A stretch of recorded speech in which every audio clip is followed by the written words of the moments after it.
Hey guys, what's up? It's Rygar the Destroyer, and today we are going to be taking a look at Luke Skywalker Endor from the Star Wars Black Series. Now, as always, if you like this video and want to see more, go ahead and hit the subscribe button. It's free, and it really helps out the channel. So anyway, let's go ahead and take a look at Luke's packaging here. So as you can see, he's in the new style Black Series packaging. Nice big window here on the front, as well as a cool image of Luke here on the side.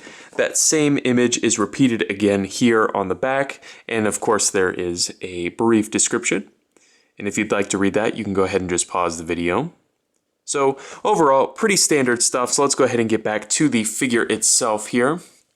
Now Luke stands at, let's see here, about 5 3/4 inches tall, so he's right in scale with all of your other Black Series figures, and he comes with several accessories. The first one is already on the figure here, and it is this very well done soft goods poncho. As you can see here on the outside, it is printed. Unfortunately, it's not printed on the inside, but the color, difference between the outside and inside is close enough that I don't think it stands out too much. And this is basically done in the same style as on the Leia figure, where it's very nicely stitched, and little things like the stitch in the hood that keep the hood from just popping out, and everything, and then these little slits in here to let the belt come through. All of it just works together to really work well, in my opinion.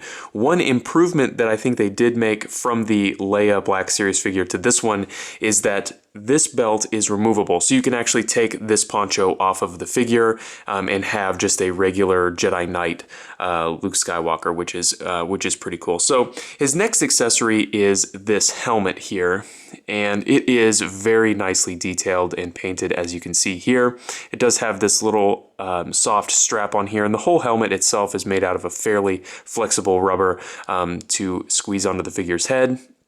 Now, one thing I will say is that this particular version of Luke does have a little bit of helmet hair when the helmet is removed, but honestly, I think for the most part, most people will have the helmet placed on the figure. And when it is on the figure, I think it looks fantastic. They did a nice job of making it fit very snug to his head. And I think that, it doesn't necessarily look like it's removable. It looks like it's meant to be there. So I think that that's very well done overall. Now, Luke's final accessory here is his lightsaber, and the hilt on this is incredibly well painted. There's a ton of detail in there. I'm not sure if it'll show up on camera really, but in between all of these little layers here, there's actually black paint. That's not shadow. So when you're holding this in person, it really feels very nicely painted. Of course, it does have a very nice translucent green blade, and that is removable if you'd like to take that out of there. It just pops out of the hilt there, which is nice. Now, as far as articulation on this figure goes, it is on that original Luke Skywalker body, so it is a little bit dated, and there are some problems with it, and we'll talk about that. The first one kind of comes here in the head. He's got a ball peg on top of a hinge, which gives a nice range of motion, but compared to the newer figures with the double ball peg articulation, you just don't get as much expression out of this figure. Not that it's bad, it definitely works, but I feel like it could be just a little bit better. He has ball hinge shoulders, excellent range of motion on those. They swivel 360. Here at the elbow, he's got a hinge and a swivel, and this is another one of the problems here. As you can see, that is not even close to 90 degrees. It's kind of crazy how little articulation is coming out of that joint. It seems like just a little bit of retooling could make this figure, a lot better. When you come down to the wrist, he does have a hinge and a swivel. On this hand here, the hinge runs this way through the hand, and then on this side, it runs this way through the hand, as you can see there.